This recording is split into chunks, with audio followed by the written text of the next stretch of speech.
Yeah. Mumeze mute bantu banje? Nanone ni kuri Rock Entertainment nk'ibisanzwe. Uyu munsi tugiye kurebera hamwe ibintu bitanu. Ni kimwe mu bisanzwe byo nago tubitindaho. Tugiye kurebera hamwe ibintu bitanu buri mugabo wese wo kwisi. Cyase niba ushaka kuba umugabo, ibyo bintu ugomba kuba ufite. N'ubumenyi butanu kugira witwe umugabo nyamugabo. Ni ibintu ugomba kuba ufite kandi hora bikamiritsemo, ubizi neza, ubikora neza kandi ubyubahiriza buri munsi. Nibyo bintu ni ibiki? Nakubwiye ngo hari abantu benshi bitwa abagabo kuko bambaye ipantaro gusa cyabyanditse ku irangamuntu, ariko wareba ugasanga nawe yicaye ubwe nta mugabo muri marabizi. Sibyo? Muri iyi minsi turimo aho usigaye usanga nyine abantu bashuka no ku n'ibintu byose babona kumva ngo nawe ubwo ubugabo bukabushidikanyaho, ubugabo buri kugenda bushira mu bantu. Ariko hari ubumenyi buri mugabo iteka akenera kugira ngo yitwe umugabo. Ntugire ikibazo, ntabwo ngiye kukubwira ngo ujye guhiga intare wenda ukoresheje intoki ngo nibwo zakwita umugabo, cyangwa se ngo ujye kugurutsa indege. Oya, iyi video tugiye kureba ni video itagaragaza bya bintu babeshya by'ibinyoma. Tugiye kureba ibintu bya nyabyo bifatika bigira umuntu umugabo nyamugabo. Ubundi ubu ni ubumenyi papa wawe cyangwa se ukuru bawe bakaba baragusangije. Jewe nakuze nta muntu unyigisha uburyo umuntu aba umugabo. Sibyo? Nakuze nanga papa wanjye, numva ahubwo mfite umujinya gusa. Nta muntu n'umwe numviraga, ndetse nta n'umuntu nemeraga ko yangira inama cyangwa yamufasha cyangwa anyobore mu nzira nzima. Nta bumenyi na bumwe nari mfite.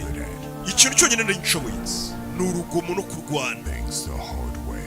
Ubumenyi bwose bwangiza umugabo cyangwa se ibyo mfite nonaha ni ibintu niyigishije, ariko mu buryo bugoye, ku buryo byagiye binangora nkabanza ngasubira inyuma inshuro nyinshi.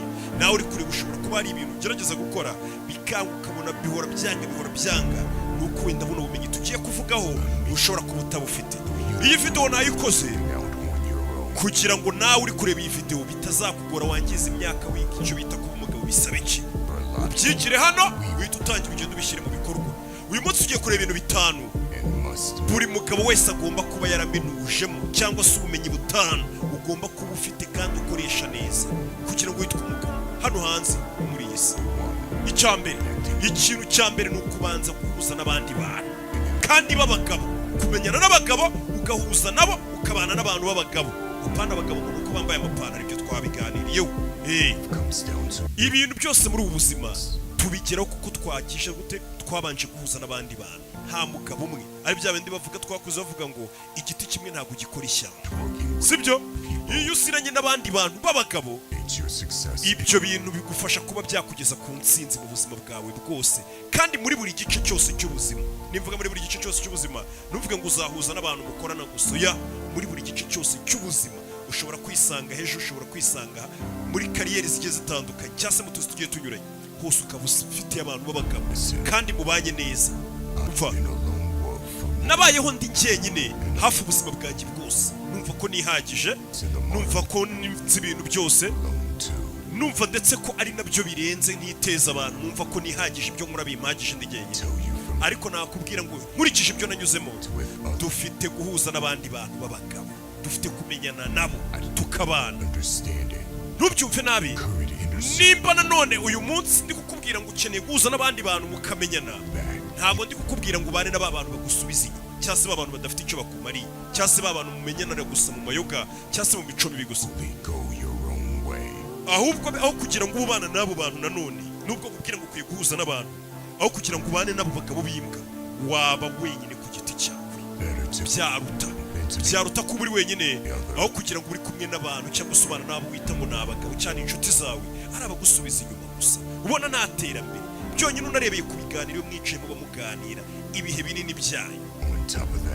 Kirenze ibyo, buri mugabo wese akwiye nanone mu gihe kuba uri wenyine ntubifate nk'aho ufite irungu, cyangwa se ngo abandi bantu bagiye cyangwa se bafite irungu. Ya, ufite nanone gufata kuba uri wenyine aho ukabibyaza akanya ko kwitekerezaho mu gihe uri wenyine. Ubwo tugeze mu gihe nanone abagabo waba ubona uri kumwe nabo nta bagabo babarimo cyangwa nta terambere bakuganisha cyangwa nta bitekerezo bizima baguha. Icyo gihe ngo muri wenyine kandi ntubyite irungu, ahubwo none ukabikoresha mu kuvuga ngo ni akanya kanjye kuko ndi njyenyine nitekerezaho cyangwa se niyubaka mu mitekerereze. Ibyo ngibyo ntabwo bivuze ngo ugende ubeho ubuzima bwawe ariko nanone bwose uri wenyine, ngo nuko ubona abantu mwari muri kumwe badashobotse. bitewe n'imitekerereze cyangwa se urwego ushaka kugeraho nk'umuntu w'umugabo. That mindset is dangerous. Iyo mitekerereze yo kumva ko ukwiye kuba uri wenyine ubuzima bwawe bwose abantu nta kintu bashakaho wihagije, ibyo bintu bizagusubiza inyuma mu buryo bumwe cyangwa se ubundi. Hari igihe umuntu abona afite udufaranga two kurya cyangwa afite ibitunga kumva ko yihagije, ibyo ngo ntabwo ari byo. Igihe icyo ari cyo cyose bizagusubiza inyuma. Ukwiye guhuza n'abandi bantu kuko byambera kose muri isi turakenerana, kuko amahirwe menshi buriya n'utuzi twinshi bituruka ku bandi bantu.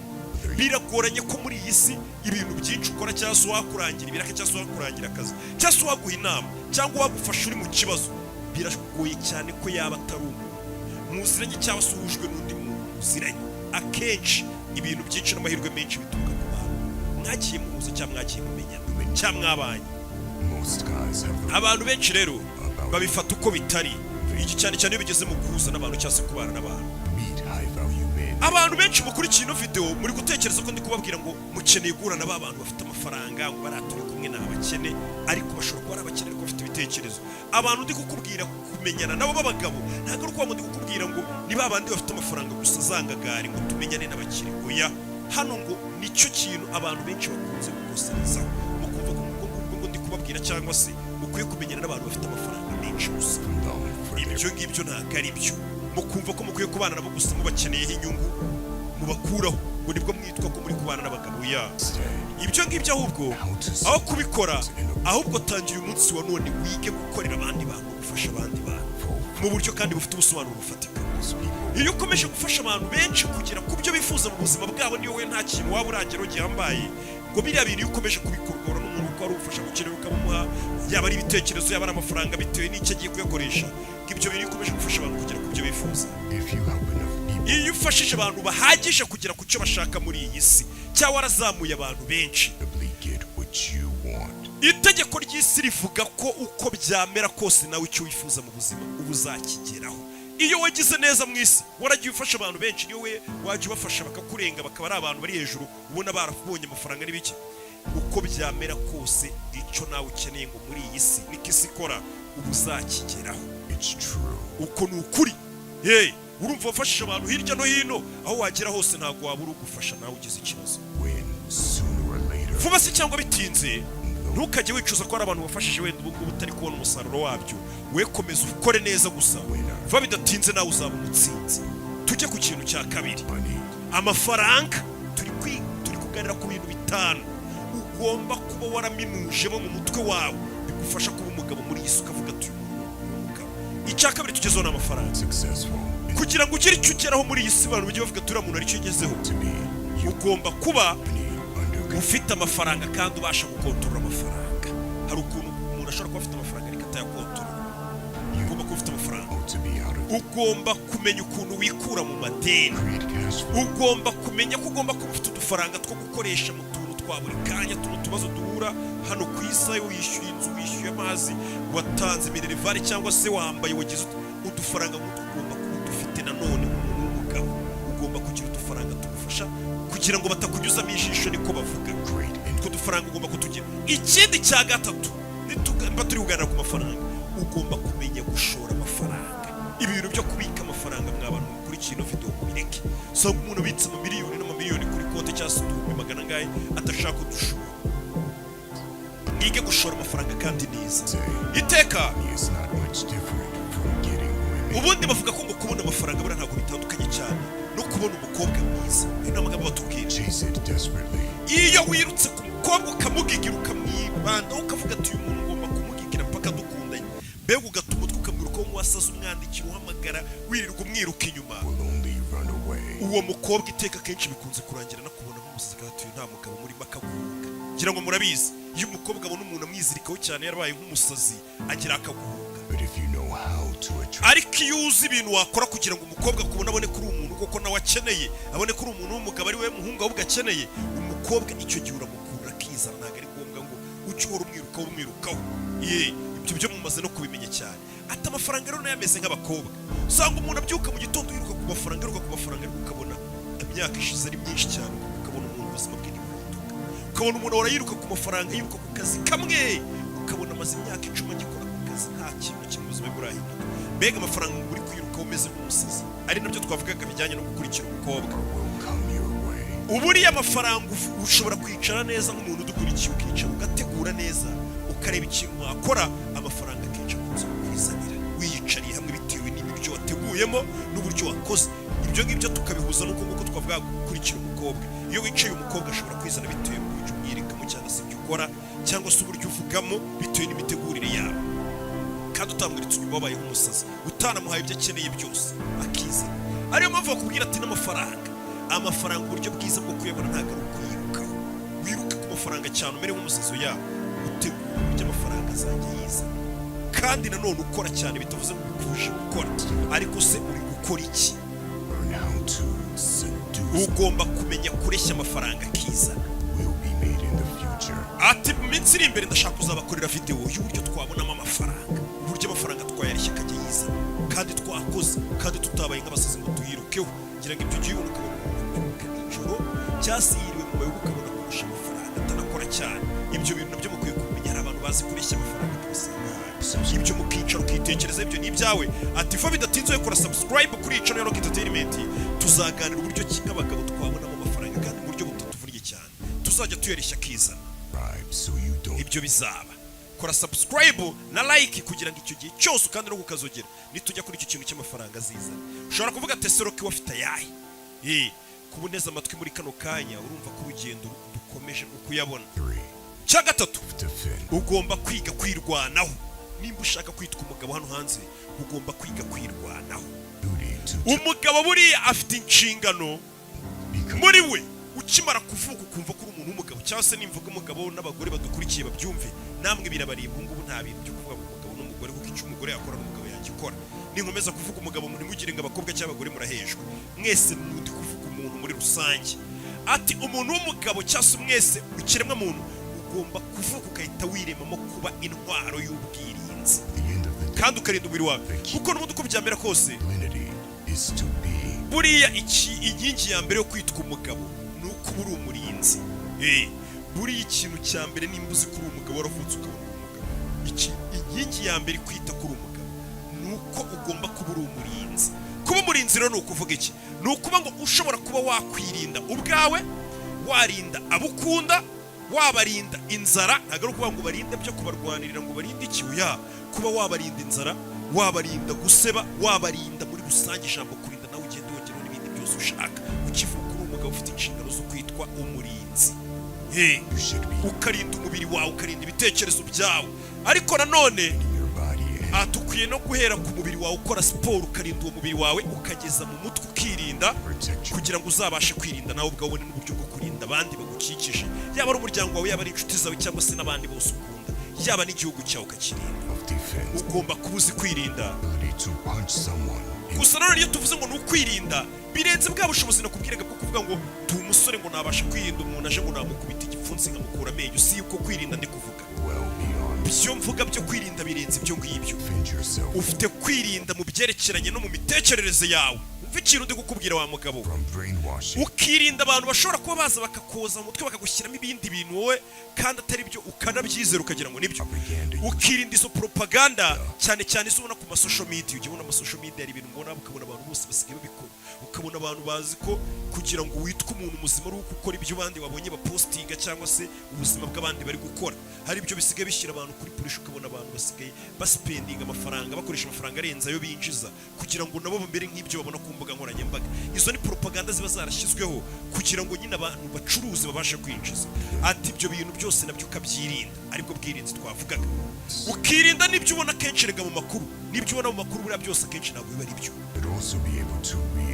ndetse ukaba wabasha kuba ahantu hose winjiye mu cyumba icyo ari cyo cyose ugomba kuba uzi situwasiyo iri kuhabera cyangwa se akazi ugiye gukora ukaba uzi situwasiyo iri kuhabera ni iyihe mbega ukaba wabasha kwirinda ibintu ikindi ukaba wabasha kumenya ibintu mbere y'uko biba ibyo bintu ngo bigusaba kuba ufite amakuru buri kintu kigiye kuba cyangwa se kigiye kuza cyangwa se ugeze ahantu umuntu akakubwira ibintu akenshi uba ubifiteho amakuru ibyo bintu ngo bigufasha kwirinda mu mutwe wawe ejo n'ahandi ushobora gusanga umuntu hari umuntu mu gihe uraho akubwira ngo bamakinze ngo nahuye n'umuntu arantuburira nkuramo ibiceri ngo byagenze kubera nta makuru ufite hari ibyo umuntu atangiye gusa nk'ugira amakuru batangira kujya bavuga turiya muntu umunyamugi nta kintu wamuburaho nta kintu wamubeshya ugomba kuba rero uwo muntu ukirinda wowe ubwawe kugira ngo ejo utazavuga ngo sinabashije kwirinda. Mu byo mvuga kwirinda harimo n'uburwayi, ukirinda n'uburwayi. Hari ibyo umaze n'iminsi babona bababwira ngo muri kunywa ibiyoga byinshi,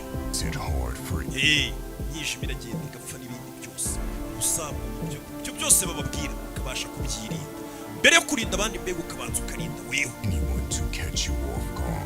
Ibyo byose bizagufasha muri iyi si yaba umuntu cyangwa situwasiyo ku buryo utazigera na rimwe wisanga mu kibazo utari waragitekerejeho mbere cyangwa kigutungura. Hari nabyo birimo kwiteganyiriza, ibyo byose birimo. Ibyo ngibyo rero bigufasha akanya kariko kose kwirinda mu byerekeranye none n'ubwenge, ku buryo n'uburyo ubonamo abantu cyangwa se ubonamo ibintu abantu bakora cyangwa se ibitekerezo by'abantu ugomba kubikoresha ku buryo utazumva ibintu nabi cyangwa se ukananirwa kwikura mu kibazo bitewe no kumvisha ibintu nabi.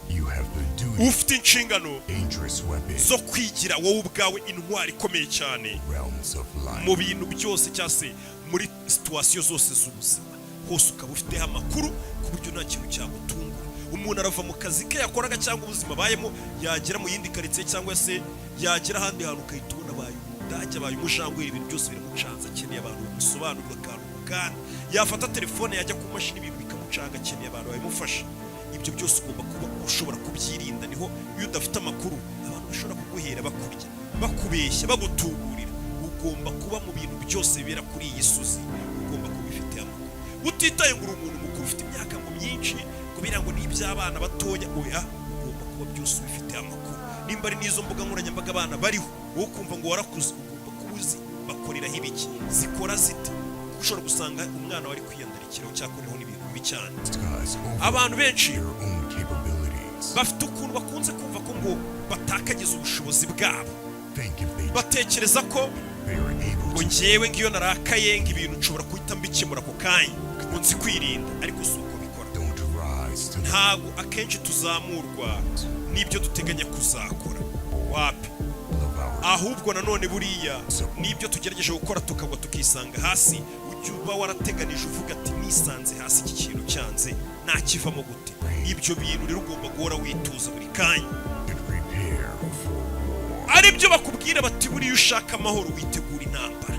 Mva na His Excellency ejo bundi bababwiye ati ugomba guhora witeguye. Iyo mvuze intambara ntabwo ari iy'amasasu, ni intambara mu buzima. Ushobora kujya mu kintu ariko warateguye uvuga ati iki kintu ni cyanga nzakikuramo gute, iyi bizinesi igiyemo ni yanga ko nashoye mombye nahagurukane, iyi nguzanyo nafashe iri ihiye nava muri iki kibazo gute.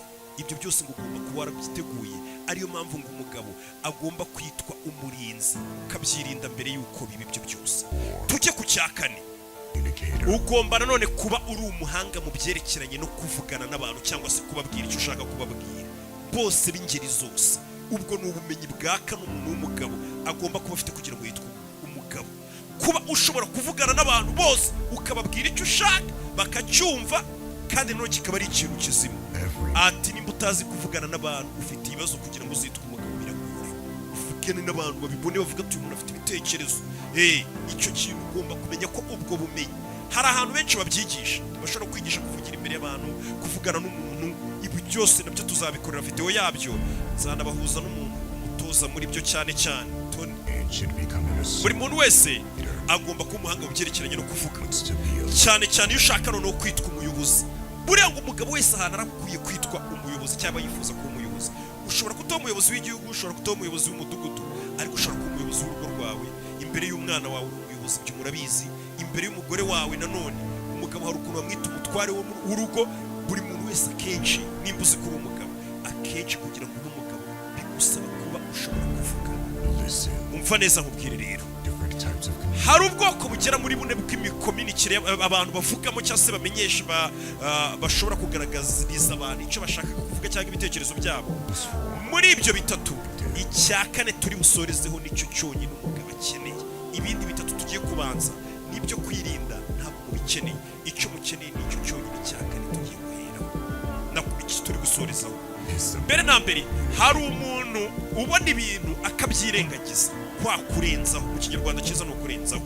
Ati ikintu cya mbere ugomba kwirinda nimba ushaka kuvuga ikintu cyangwa se nimba ushaka kuba umugabo, ikintu bita kurenzaho banza ukirinde. Ibi ngibi umuntu w'umugabo ukabona afite isoni kuko hari ibintu bimukorewe imbere cyangwa abonye, agashaka kuvuga ati reka mbareke nyine byibe tu nirengerezeho menye ibyanjye bihorere bikorwe, kandi mu mutwe hari ikindi kirimo cyangwa se umutima we wumva gushaka gusohora, wakavuze ati ibintu byakagombye kumera gutya, ariko ugasanga ubaye wa muntu ushaka kwigira ngo reka mu kinyarwanda cyiza urenzaho, cyangwa se udashaka kwiteranya cyangwa udashaka kuvuga ati iyo mikominikire ni mibi cyane, ukareka abandi bantu nyine bakaba aribo bayobora situwasiyo ihari, ukavuga ngo ntushaka kwiteranya, ukareka bagapfa kuvuga wowe ukabyihorera, kandi mu mutwe ufitemo ibintu wakavuze byagafashije abo benshi ubona bari no kuyobya. Ikindi abo bantu ngo baba banga kwiteranya. Icya kabiri rero ni wa muntu ubwira abantu ariko akababwira yabarakariye. Uwo muntu rero ameze ati, uwo muntu atandukanye n'uriya twavugaga.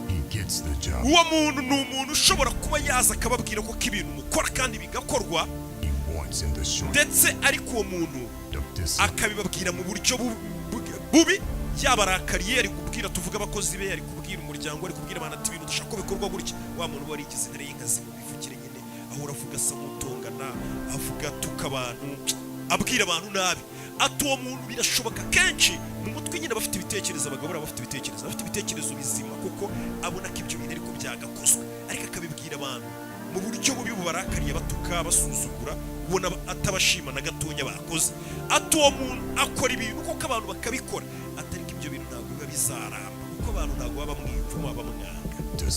Ibyo bintu nta nubwo byamugira umuyobozi w'igihe kirekire, mu gihe aba uyobora akantu kose ukababwira nabo batuka, babasuzugura, ntabwo bikunze kuramba. Nanjye kera nuko nari imeze, nakundaga kubwira abantu kuko mbona ibyo bagakoze bari kubyica, ariko simbibabwire neza ngo bereke, ahubwo nkabibabwira nabarakariye, batuka bitisha kandi ukabereka ibyo bari gukora kuko bakaza kubikora, ariko ngo birangira n'ubundi bakwanze, aho kugira ngo uvuga turi n'umuntu muzima watuyobora, watwereka ibyo dukora. Ibyo bintu bituma abantu bakwanga. Icyo gihe nibwo naje kumenya ko ntari umuntu ukwiriye kwitwa umuyobozi. Nawe uri kunyumva muri kano kanya, ushobora kuba ufite abantu ukoresha, ushobora kuba ufite urugo uyoboye, ushobora kuba hari ahantu abantu bakuba ewe n'umwana wawe, ntago akenshi uba ukwiye kumubwira nabi muri kantu kose akoze, kuko uzi ubwenge wumva ko ari ukuntu ibintu byagakozwe, ntago bisobanuye ko n'abandi urusha ubwo bwenge ukwiye kubibabwira nabi ngo bikore muri ubwo buryo. Hari ukuntu umuntu mukosora ariko utamweretse ko ari ikigoryi, ari injiji cyane, kuko nawe ibyo bintu ntabwo waravutse ubizi, twese tubyigira hano. Ushobora kubimubwira ukamukosora, ariko uwo muntu azakwanga kandi waramweretse inzira nziza yo gucamo, ariko hari uburyo ubimubwira akajya ahora yirahira avuga ati nahuye n'umuntu mu buzima w'umugabo, uriya muntu n'uwajya gukenera inama niwe yajya kureba. Nanone reka nanone tugaruke ku muntu nanone uvanze, ushobora kurakara ariko nanone akaba ari n'umuntu urenzaho. Mbega niba abandi bita ngo nimba twabita iryarya, ba muntu uri hagati aho ngaho nyine uryarya, ntashaka kukurakaza, ntashaka no kukubwiza ukuri, akaba ari hagati aho ngaho, adashyushye kandi adakonje. Abenshi ni nako mumeze mwese muri kure bino video. Abo ngabo akenshi ngo ni ba bantu ashaka kuza akasa nk'uvuga ikibazo gihari, akakivuga yakigize nk'aho ari burage, kandi ari kukwereka ko ibintu byagakozwe, ariko nanone akanabikwereka, ariko nanone ukabona nawe ubwawe ari kubibwira ni muri bubifate seri cyangwa se ni muri bubyubahe, kuko ari hagati aho, ntashyushye ntanakonje. Uwo nguwo kuko aba afite amakuru, niba abantu babaza ubwenge akavuga ati nimbwira umuntu nabi mutuka cyangwa se aba bantu nyoboye nkajya mbibabwira nabi bazanyanga, kandi nanone akaba atabasha gukontora wa mujinya n'ubugome bimurimo. Uwo nguwo mbega bashaka kuryarya abantu nyine ari hagati aho ngaho ari indyarya. Ibyo ngibyo nabyo bishobora gukora abantu bakavuga ati ntari birye, ariko akenshi uwo muntu biza kugira akinyuramo, kuko ntabwo ari ibintu bimuvuye ku mutima. Ati ibyo bintu ntabwo ari ibintu byakugira umuntu abantu bivamo cyangwa umuyobozi by'igihe kirekire. Reka tugere no ku cyanyuma, ari bwo buryo umugabo nyamugabo cyangwa se umuntu wese n'umugore n'undi wese upfa kuba uri umuntu ukwiye kuvuganamo n'abantu, cyane cyane nimba ushaka kwitwa umuyobozi cyangwa se kwitwa umuntu abantu bafatira icyitegererezo bavuga ati uriya muntu ni sawa cyane. Ibyo ngibyo uwo ni uri hejuru y'abara bose nakubwiraga. Uwo ni umuntu ubasha kuvugana n'abantu, ariko ahanini ni umuntu we uvuga ibimuvuye mu mutwe, ibitekerezo bye. Apana wa muntu ariko nanone mubona wirirwa ubagurika avuga ibyo abonye tukabana sebanya, nuko ngo ariko abitekereza ngo ntagica ku ruhando ya wa muntu uvuga ibitekerezo, ukabona ibintu akabivuga neza, bisobanura neza, yabanje nawe kunyuza mu nyurabwenge, ndetse akabinyuza mu ijwi ryiza cyangwa se mu buryo bwiza kugira ngo abantu bamwumve. Uwo muntu rero ni umuntu uba ugaragariza abantu ari kubwira kubwira cyangwa se uwari kubwira ko ibintu ari kuvuga bihagazeho. Apana wa muntu uvuga ikintu ukabona wari gusa mugica ku ruhande yagishyizemo burage yari kuvuga atongana. Ni umuntu ukubwira ibintu atuje ameze neza akagusobanurira ibitekerezo bye, kandi nawe wamureba ngo ukabona ibyo bintu ari kukubwira ni ibintu ahagazeho. Abo bantu mujya mubumva. Ndetse nanone ngo uwo muntu ikimugira umuntu uhambaye cyane, cyangwa se nawe niba ushaka umuntu uhambaye cyane nk'umugabo, ugomba nanone kumenya ko nimba ibyo bintu uri kuvuga ko kubihagazeho, ugomba guha agaciro nanone iby'abo bantu uri kubwira bari bukubwire nabo bizera cyangwa se bahagazeho, nabyo ukabyumva ukabitega amatwi, ndetse ukemera guhererekanya ijambo nabo cyangwa se ibitekerezo mu gihe y'abantu baba bagukosoye bakakubwira ati ibi bintu nyamara nubwo ari byo wizera uhagazeho cyangwa se ibitekerezo byawe na gutya abo bantu nabo ukabumva. Apana kwigira intare y'inkazi ku buryo utavugirwamo. Umuntu nanone ubasha kuvuga ibintu bye neza ni umuntu mbere na mbere, kugira ngo ubashe kwitwa umuyobozi, we mbere na mbere banze wibwiza ukuri. Iki kintu ni ikintu kenshi twese nanjye ndimo dukwiye kubanza kwigaho tukagikora, tukabanza tukibwiza ukuri mbere yo kubwiza ukuri abantu, cyangwa se ngo uyobora abantu mu kintu cyangwa ubwira abantu ikintu cyo gukora, nuko nawe akenshi ubanza ukibwiza ukuri ko icyo kintu nawe ari kugikora, kuko abenshi dufite ukuntu tubwira abantu ibintu natwe ubwacu tutabikora. Ndetse akaba ari umuntu uri tayari kuba yahindura imitekerereze ye, apana kuba umuheza ngo kuko ibintu ari uko bishaka ngo bikorwe gutyo, ahubwo ukaba ari umuntu uramutse uhuye n'undi muntu niyo yaba umurusha amafaranga cyangwa se umurusha n'amashuri umurusha n'ibiki, yakubwira ikintu ukabasha kumwumva ukavuga ati nyamaze ibi bintu mbwiye nibyo, kandi ukanabimwereka ko ibyo bintu ubyubashye ko ari byo. Nawe akagenda avuga turiya muntu namugiriye inama. Nzi abantu benshi ngira inama y'ibyo bakora nkabona bari kubikora, ariko ukabona ntibari kugushimira, bigize nk'aho ari utuntu bavumbuye. Ndetse ukemera no kuba wasaba imbabazi mu gihe wakosheje, kuko umuntu abantu bakwiye gufatira urugero ukavuga ati uriya niwe muntu waba umuntu w'umuyobozi, n'umuntu muzima, umuntu nyamuntu, kandi umuntu nyamuntu arakoze. Ukemera ko mu gihe waba wavuze ibintu bitari byo cyangwa se waba wavuze nabi, uca bugufi ukabwira umuntu ati mbabarira hariya nanjye biriya bintu si byari byo, mbega ukerengera ingaruka zose z'ibyakuvuye mu kanwa. Mu gihe ibyo waba warapanze bitagenze nk'uko wabipanze, ukirengera ko wasaba imbabazi utabanje. Ariyo mpamvu nanone hano tukubwira ati muri ubwo bumenyi uko ari butanu nkubwiye muri iyi video, utabufite ubwo bumenyi butanu biragoye ko wazigira witwa umugabo hano hanze. Ni bya bindi nyine bavuga ngo ni umugabo kuko yambaye ipantaro. Ariko nanone tujya ku cya gatanu, icyo cyari icya kane, discipline. Discipline tugiye kuvuga, sinzi ukuntu numvisha abantu hano hanze bavuga ngo discipline ngo bisaba ngo ni bwa burere uburyo ngo discipline muri rusange mu bintu byose ukora. Nicyo kintu cya gatanu tugiye gusorezaho. Ubundi icyo nicyo cyakabaye n'icya mbere, kuko iyo ufite discipline biriya bine bindi bifite ukuntu biza bikurikira iyo discipline. Mu mbabarire kuba ariyo dusorejeho. Discipline nicyo kintu cy'ingenzi kurusha ubundi bumenyi bwose umugabo wo kwisa akwiye kugira ngo yitwe umugabo. Discipline rero ni iki? Ndaje kuyasobanurira. Discipline ikuyobora kuri buriya bumenyi bwose ndahereyeho n'ubundi bumenyi ntavuze. Udafite discipline ntago wabaho wishyira ngo wizane. Wumve neza, kubaho wishyira ukizana bisobanuye iki rero? Tuvuga ngo ushaka kwishyura ukizana ku buryo imodoka yawe utazayijyana mu igaraje ngo bayigukore, ukavuga ati hari utuntu umuntu aba asigaye azi kwikorera, ukavuga ati nanjye imodoka nayikorera. Ni urugero, telefone yanjye ipfuye nabiri ibintu byinshi nakwikora ntayijyanye hanaha, ibintu nk'ibyo, televiziyo, utuntu twinshi two mu rugo cyangwa se n'ahandi hose no mu kazi, hakagira ibintu ushobora kwiga kwikorera. Ati ufite discipline. Discipline ni iki? Discipline ni ukubanza ukicara ugatuza ukagenda ukabyiga. Udafite discipline ntabwo wakwicara ngo ubanze wiga ibyo bintu. Discipline mbega ni gukora ibintu byawe ukavuga ati reka nicare mbanze niga iki kintu, nimba nshaka kwishyira nkizana ubutaha nkajya nyikorera cyangwa bikagenda gutya. Nimba ushaka kubaho wigenga ku by'amafaranga nta muntu ukorera, bya bindi usanga umuntu akubyutsa saa moya ngo aripotinze ukazi saa 2 akaba yanakwirukana, ugashaka kubaho wigenga ku byerekeranye n'amafaranga, icyo gihe nabyo uzakenera discipline yo kubanza ukicara ugatuza ukareka kwiyemera. Hari abantu benshi bareba zino video zanjye cyangwa se n'izindi cyayakumva n'umuntu atangiye kumugira inama, yumva ari udufaranga duke afite cyangwa se yumva akaguciye amazi uri kumubwira ugasanga ntashaka kukumva. Ati discipline rero ni iki? Discipline ni ukwicara ukavuga ati umuntu ari kuvuga nyamara ibintu ushobora kuba nazakenera, ukicara hasi ukabanza ugatega amatwi, nakubwira ngo subscribe ukayikora, iyo nzogera ukayikanda kugira ngo ubutaha tujye tugenda. Iyo nayo ni discipline. Nimba ushaka kubaho nta muntu ugukoresha, bigusaba discipline yo kubanza kwicara ukiga ku byerekeranye n'amafaranga. abandi bayabonye bati, ugaca bugufi umuntu wayabonye cyangwa se ufite ibitekerezo akakubwira. Kandi ibyo akubwiye, discipline ntabwo birangira mu kubyumva cyangwa se mu kubuza ibintu. Ibyo bintu discipline gutegeka no kubishyira mu bikorwa. Niyo mpamvu dukomeje kuvuga ati buri mugabo afite abagomba gukenera discipline kugira ngo yitwe umugabo. Nimba ushaka nanone kugera ku mugore w'indoto zawe, wa mukobwa avuga turiya mu nda mukeneye uriya mukobwa niwe tuzabana cyangwa se niwe nshaka ko dukundana, nabyo bigusaba discipline. Ndikumvishwa no discipline muri buri kantu kose ko kwisi aricyo kintu cya mbere gikenewe. Bigusaba discipline nanone yo kubanza ukicara ukiga ku gitsina gore cyangwa se ukiga ku bagore, ukavuga ati ngiye muri ubu buryo ngize gutya. Urabizera abahungu benshi kubera nta discipline bafite abona umukobwa mwiza kuko wanakamukunze, kuko nta discipline yo gutuza ngo abanze yiga ukuntu mvugisha gute umugore.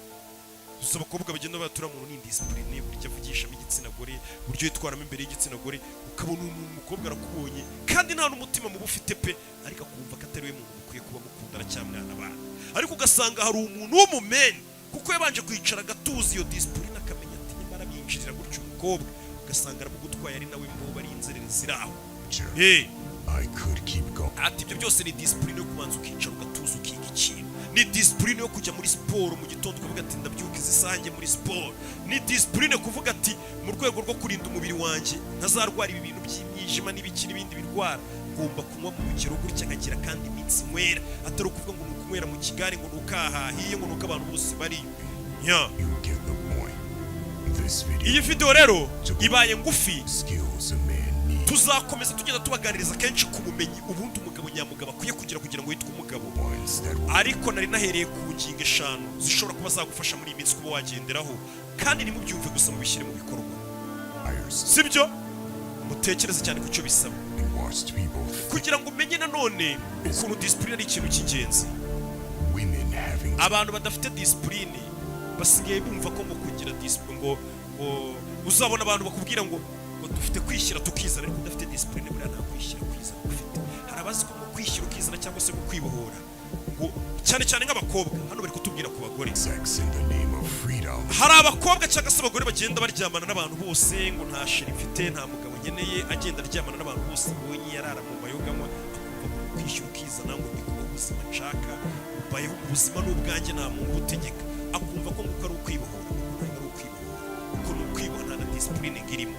Nanone ukabona abagabo ngo banywa inzoga n'ibiyobyabwenge cyangwa se babyuka bicaye bari mu bintu by'amavideo game bakora ubusa, kuko ngo nta muntu uri buze kumubwira ngo kora iki cyangwa jyaha cyangwa se iki, nta nshingano nzima afite, akumva ngo uko ari ukwishyira ukizana. Ntabwo ari ukwishyira ukizana, nta na discipline birimo, kuko umuntu akubwira ngo ngiye ngo nta gihe nshakiye, ngo madamu nta kintu yaza mbaza, ngo ndaranywa ngo iki n'iki, ngo mu rugo nta kintu baza bambwira, ukumva ko ngo ari ukwishyira ukizana. Ibyo ntabwo ari ukwishyira ukizana, ngo nta na discipline irimo. Kwibohora kwa nyako ntabwo ari ukwigira inyamaswa cyangwa kwigira ibati, nibyo hano bari kutubwira. Cyangwa se kumva ko ngo wakora icyo ushaka cyose muri bwo kwishyira ukizana, wapi, ntabwo ari byo. Ahubwo kwishyira ukizana ni ugukora ibintu bizima. Discipline rero ya nyayo uyifite nibwo umenya kwibohora kwa nyako, bitewe n'ibikorwa ukora, nuko ubonye wese akabona kuri ku murongo wibohoye, nawe uzajya kusanga ubwo buzima urimo witwa ngo ni ukwibohora, ibizo nzira z'ubugegera ubamo, amafuta ukora, ayo mayungu uraramo he hose, wita ngo ni ukwibohora, nta muntu waza ugira icyo kubaza ngo icyo ushaka icyo gishakiye.